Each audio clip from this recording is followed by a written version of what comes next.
Welcome to our 5 on 5. We're pleased to be joined by Senator Ron Wyden. Senator, good to see you again. How are you today? Craig, thanks for having me back. So tell us, how much do the website failures hurt the launch of the Affordable Care Act, aka Obamacare? Obviously, it's something that has to be corrected because first impressions are always key.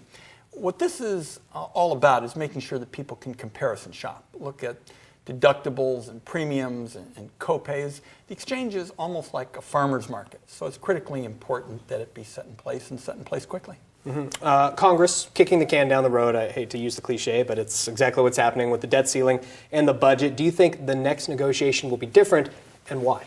I do. First of all, I mean, the consequences for anybody who thinks about running for election in 2014, they can't be part of something as counterproductive as shutting down the government again. Now, there's a conference committee between the Senate and House that's charged with coming up with an approach that addresses these issues. Both Senator Merkley and I are on it, and I'm going to be offering bipartisan ideas on both of the big challenges. One of them is Medicare and the other is taxes. Do you think there will be a face-off and a shutdown that we saw again? I don't. And I mentioned, of course, the consequences would be so damaging to the economy. And from a political standpoint, anybody who's part of that, I think, would find voters very unhappy. I also was pretty pleased with the way Patty Murray and Paul Ryan essentially came out of the box right after the vote. I think Senator Murray said something like, I have no intention of voting for Paul Ryan's budget.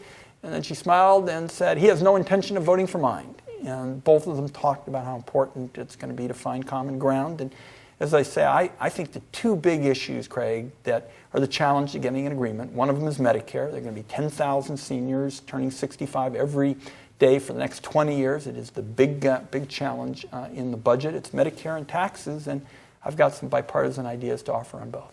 Could you share some of those with us right now, since you're bringing it up? Medicare in 2013 is very different than Medicare when it began in 1965. There's much more of a challenge with respect to chronic disease, cancer and stroke and diabetes and heart issues. And for millions of seniors, after they get their free physical from Medicare, pretty much everything goes off the rails. It's hard to afford the co-payments for specialists.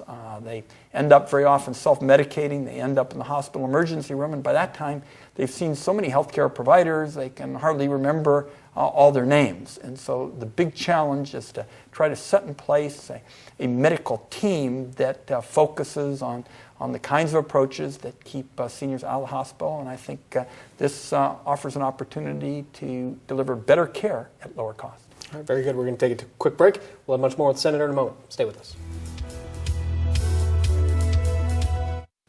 Welcome back to our 5 on 5. Again, we're here with Senator Ron Wyden. Senator, what's your take on the president's performance over the last couple months? It's certainly been an interesting time. Well, first of all, with respect to the shutdown, I think the president outlined a position that struck me as reasonable and wasn't that far from where we ended up. First, you got to get the government open again. Second, you've got to pay your bills because, in effect, the government's standing in the financial community, not just here but around the world, is so important. And then you move to negotiate on these big issues, essentially Medicare and taxes being the two biggest challenges. That was a position that he staked out at the beginning, and I still think that that's what we ought to be focusing on. A lot happening in the Middle East the last few months, of course, with Egypt and Iran having a new president. What's your take on what's happening over there? The great challenge, in my view, is Iran, because if they get a bomb, that really changes the neighborhood in a very dramatic way. Now, of course, they had an election. We're all hopeful about some of the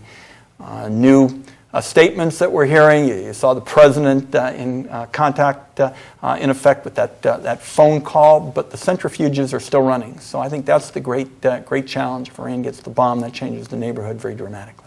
Switching to a very different subject, you spent most of the day, or part of the day, talking to a lot of our high school students in the Rogue Valley. What did they have to say? What did you guys talk about? We should feel so good about those students because their maturity asked very sophisticated questions about the debt, about health care, had some great questions today at Phoenix about agriculture, and I've got to tell you, I left Washington and said I'm going to set up this tour of high schools around the state. I've had 9 of them already in every corner of the state. And I said I want to get home. I want to listen to those young people. And when people started asking why I was doing it, someone in the office piped up, Ron's just looking for some adults to talk to.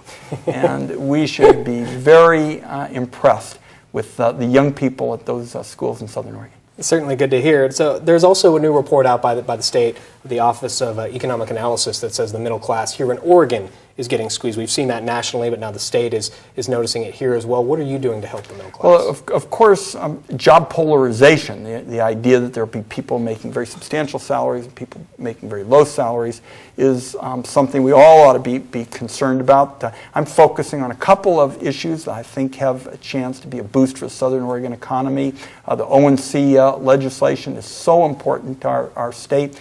I wrote the timber payments law originally. It's brought Oregon about $2.6 billion ever since 2000. We've got to get our folks back to work in the woods, and I think there are new industries, biomass, for example, that offer real potential. Also, I think we're on the cusp of an opportunity to address the Klamath situation. We've had a good task force made up of all the stakeholders, all the farmers, all the tribes, all the fishing families, and Governor Kitzhaber's folks have done a very good job. I think we're really on the cusp of being able to roll that out. Both approaches, ONC and the Klamath, go to the Energy and Natural Resources Committee that I chair, and I'm going to do everything I can to move them quickly.